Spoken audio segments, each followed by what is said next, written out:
Pagbalik ni Maymay sa kwarto, patuloy pa din ang pagkukwento niya tungkol sa kanyang lolo, Joe. Napansin ko lang araw-araw, mga luto mo sinasabi ko, lolo ko, lolo ko, lolo ko. Hindi ko na magkalain mangyayari sa atin. Hindi naman talaga natin mamamalayan yung mga gano'n. At unti-unti namang naibalik ng housemates ang ngiti ni Maymay. Hey, Maymay. I made smoke.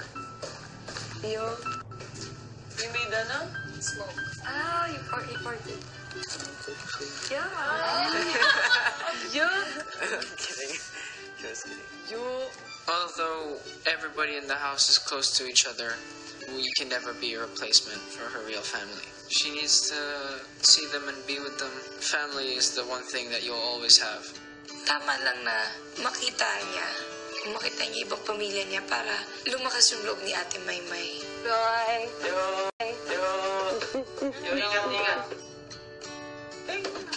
Bye-bye! Ingat! Oy, magsaya kayo!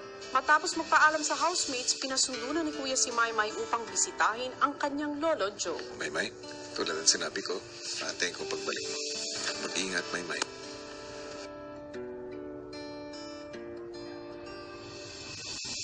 Kaninang umaga ay nakarating na si Maymay sa kanilang lugar sa Camiguin upang dalawin ang kanyang pinakamamahal na lolo, Joe.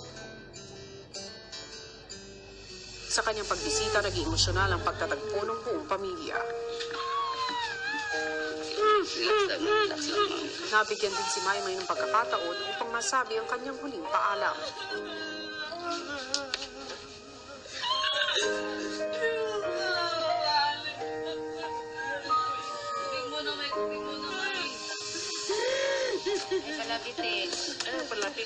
Palapitin na.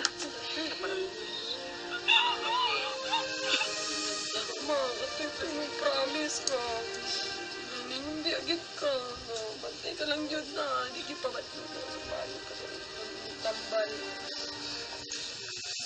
Mula kay Kuya at sa lahat ng bumubuo ng Pinoy Big Brother Lucky Season 7, taus-puso ang pakikiramay namin kay Maymay at sa iyong buong pamilya.